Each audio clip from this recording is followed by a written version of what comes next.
Hello guys, welcome to my at cook channel. আজকে আমরা নিয়ে চলে এসেছি কিভাবে আমরা বাড়িতে পারফেক্টভাবে গরুর মাংসের কাবাব রেসিপি বানিয়ে নেব। দেখে নেওয়া যাক আজকের এই রেসিপি। সর্বপ্রথম এখানে আমি নিয়েছি একটা বড় সাইজের এরকম টুকরো করে নেওয়া পেঁয়াজ এবং 3টে কাঁচা লঙ্কা। এর মধ্যে আমরা দিয়ে দেব মুসুর ডাল, প্রায় কিছুটা পরিমাণে আমি ভিজিয়ে রেখেছি প্রায় 5 থেকে 10 মিনিট অবধি। এই মুসুর ডাল আমাদের টিকিয়া কাবাবের মধ্যে দিলে কিন্তু খুবই সুন্দর খেতে হয়। এবার আমরা এই 3টে জিনিসকে উইদাউট ওয়াটার এটাকে ভালোভাবে পেস্ট করে নেব। মুসুর ডাল এবং মুগ ডালটার পানিটা কিন্তু ফেলে দিতে হবে। পানিটা ফেলে দেওয়ার পর তারপরেই আমরা পেস্ট করব। এর মধ্যে দেখুন এখানে আমি প্রায় 500 গ্রাম গরুর মাংস নিয়েছি। মাংসগুলো কিন্তু খুবই সুন্দর, দেখুন টুন মাংস, বোনলেস। এই মাংসগুলো আমি ছোট ছোট করে টুকরোভাবে কেটে নিয়েছি যাতে আমাদের পেস্ট করার সময় কোনো অসুবিধা না হয়। এবার আমি এখানে মাংসগুলোকেও ভালোভাবে মিহিভাবে পেস্ট করে নেব। দেখুন এখানে আমি কাঁচা লঙ্কা, পেঁয়াজ এবং ডালটাকে খুব ভালোভাবে পেস্ট করে নিয়েছি। এর মধ্যে কিন্তু কোনো রকম জল নেই, পেঁয়াজের জলটাই কিন্তু এর মধ্যে রয়েছে। এবং মাংসটাও কিন্তু খুব ভালোভাবে পেস্ট করে নিয়েছি। দেখুন খুবই স্মুথলি পেস্ট হয়েছে। মাংসতে আমি কোনো রকম জল দিয়ে মাংসটাকে পিষিনি, শুধুমাত্র মাংসটাকে দিয়েই এটাকে আমি পেস্ট বানিয়ে নিয়েছি। এবার এই মাংসের পেস্টের মধ্যে দিয়ে দিচ্ছি পেঁয়াজ, কাঁচা লঙ্কা এবং মুসুর ডালের পেস্টটা।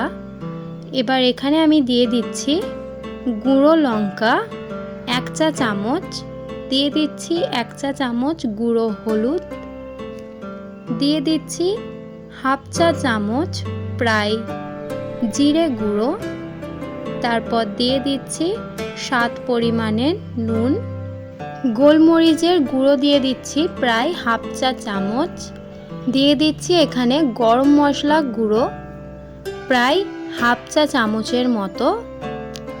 এই সবগুলি মশলা দেওয়া হয়ে গেলে সব শেষে দিয়ে দিচ্ছি এখানে সর্ষের তেল প্রায় 3 টেবিল চামচ।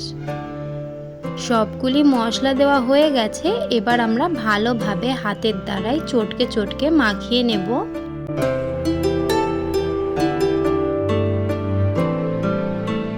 দেখুন এখানে কিন্তু খুবই সুন্দরভাবে মেখে নিয়েছি। এবার আমি এর মধ্যে ছোট একটু অংশ নিচ্ছি। অংশটা নিয়ে এবার ভালোভাবে হাতের দ্বারাই গোল করে হাতের তালু দিয়ে প্রেস করে দেব। তাহলেই কিন্তু আমাদের টিকিয়া কাবাব পারফেক্টলি শেপে হয়ে যাবে।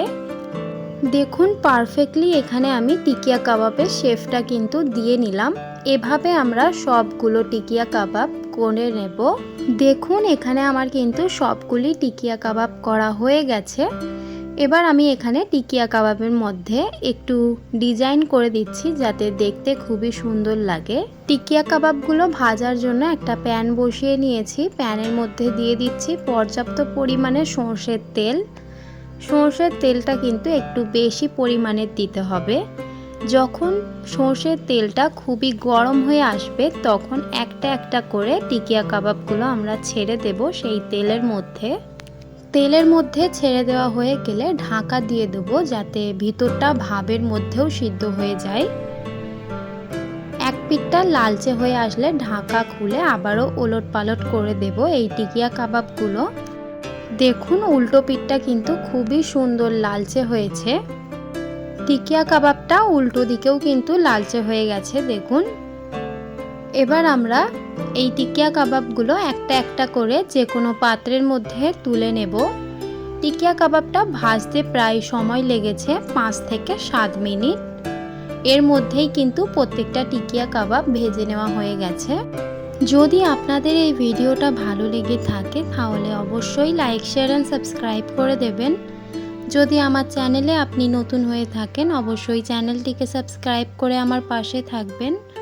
দেখা হবে নেক্সট ভিডিওতে। আজকের এই ভিডিওটা দেখার জন্য অনেক অনেক ধন্যবাদ।